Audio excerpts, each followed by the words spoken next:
Silchar news 24 আপনাদেরকে স্বাগতম জানাই। আজ হলো 17 জুলাই শুক্রবার। আজকের কয়েকটি বিশেষ গুরুত্বপূর্ণ খবর নিয়ে আসলাম। আজকের প্রথম খবরটি হলো উচ্চতর মাধ্যমিকের ছাত্রছাত্রীদের জন্য এসেছে একটি ভালো খবর। আগামী 6 এবং 7 আগস্টেতে বিতরণ করা হবে নিযুত ময়না ও নিযুত বাবু প্রকল্পের প্রপত্র অর্থাৎ ফর্ম বিতরণ করা হবে এবং আগামী সেপ্টেম্বর মাস থেকে এই দুই প্রকল্পের সুবিধা ছাত্রছাত্রীরা লাভ করবেন বলে সামাজিক মাধ্যমে ঘোষণা মুখ্যমন্ত্রী ডক্টর হিমন্ত বিশ্ব শর্মার। এদিকে 1971 সনের আগে আসা সকলদেরকে দেওয়া হবে মাটির জন্য ডিসির কাছে আবেদন করিতে হবে বলে অসমবাসীর জন্য বড় সিদ্ধান্ত এবং ঘোষণা মুখ্যমন্ত্রী ডক্টর হিমন্ত বিশ্ব শর্মার।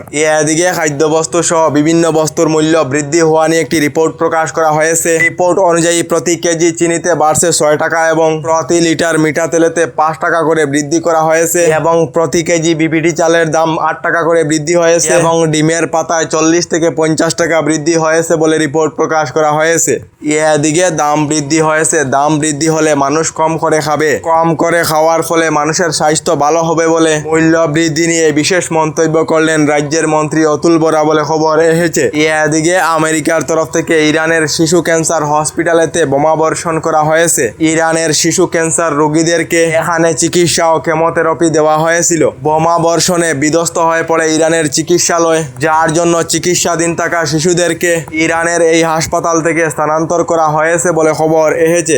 এদিকে আগামী সেপ্টেম্বর মাস থেকে রাজ্যে আরম্ভ হবে জীবন প্রেরণা প্রকল্প এবং আগামী 25 ডিসেম্বর থেকে আরম্ভ করা হবে মিশন বসুন্ধরা 4.0। মিশন বসুন্ধরা 4.0 অধীনে মাটি বাড়িতে থাকা সমস্যা সমাধান করা হবে বলে ঘোষণা মুখ্যমন্ত্রী ডক্টর হিমন্ত বিশ্ব শর্মা। অসমের লাখ লাখ যুবক যুবতীদের জন্য এসেছে একটি ভালো খবর। এবার গুয়াহাটি স্যাটেলাইট সিটিতে রাজ্যের 1 লাখ যুবক যুবতীরা কর্মসংস্থাপন লাভ করবেন বলে ঘোষণা মুখ্যমন্ত্রী ডক্টর হিমন্ত বিশ্ব শর্মার। এদিকে বিশুদ্ধ পেট্রোল কিনতে হলে আপনাদের বেশি খরচ করতে হবে। যদি আপনি E20 পেট্রোল চান না তাহলে 100% বিশুদ্ধ পেট্রোল কিনতে পারবেন। তার জন্য E20 তেল থেকে বেশি দাম দিতে হবে বলে জানিয়েছেন দেশের কেন্দ্রীয় মন্ত্রী নীতিন গডকরি বলে খবর এসেছে। এদিকে 19 দিন থেকে অনশনেতে থাকা সোনম বাংচুকের সমর্থনেতে এবার মুখ খুললেন অভিনেত্রী সোনাক্ষী সিনহা। সোনম বাংচুক কেবল জল পান করে জীবিত রয়েছেন। 19 দিন থেকে কিছু না খেয়ে সোনম বাংচুকের প্রায় 8 কেজি ওজন কমেছে। দেশের শিক্ষার্থীর ভবিষ্যতের জন্য সোনম বাংচুক এই সিদ্ধান্ত নিয়েছেন বলে খবর এসেছে। এদিকে রাজ্যের লাখ লাখ মহিলাদের জন্য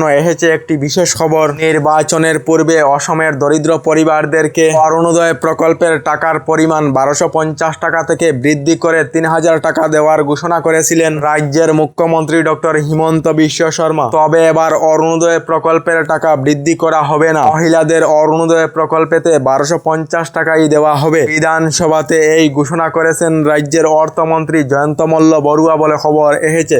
এদিকে রাজ্যের যে সকল মহিলারা অসম সরকারের অরুণোদয় প্রকল্পেতে অন্তর্ভুক্ত রয়েছেন এবং যে সকল মহিলারা নির্বাচনের পূর্বে অরুণোদয় প্রকল্পের 9000 করে টাকা লাভ করেছেন, এই সকল মহিলারা আগের মতো অরুণোদয় প্রকল্পের প্রতি মাসে 1250 টাকা করে লাভ করবেন। আগামী 3 আগস্টেতে মহিলারা অরুণোদয় প্রকল্পের টাকা লাভ করবেন বলে ঘোষণা মুখ্যমন্ত্রী ডক্টর হিমন্ত বিশ্ব শর্মার। এদিকে কামাখ্যা ধামেতে নির্মাণ করা হবে কাশীর মতো করিডোর। আজ থেকে করিডোর নির্মাণ কাজ আরম্ভ করা হবে। 500 কোটি টাকা ব্যয় করে নির্মাণ করা হবে এই করিডোর বলে ঘোষণা মুখ্যমন্ত্রী ডক্টর হিমন্ত বিশ্ব শর্মার। এদিকে সরকারি গড় লাভ না করা সকলদের জন্য এসেছে একটি ভালো খবর। রাজ্যের যে সকল লোকেরা এখনো পর্যন্ত সরকারি গড় লাভ করেননি, খুবই শীঘ্রই সরকারি গড় লাভ করবেন। কারণ হলো অসমেতে 100 দিনেতে PMAYG'র অধীনে নতুন করে নির্মাণ করা হবে 2 লাখ সরকারি গড় বলে ঘোষণা করেছেন অসমের মাননীয় মন্ত্রী অতুল বরা। তার সঙ্গে PMAYU এর অধীনে দেশ জুড়ে 1 কোটি সরকারি গড় প্রদান করা হবে বলে কেন্দ্রীয় সরকার থেকে জানানো হয়েছে। আমাদের ডেইলি খবরগুলি ভালো লাগলে আমাদের ভিডিওতে লাইক দিয়ে চ্যানেলটিকে সাবস্ক্রাইব করে নেবেন।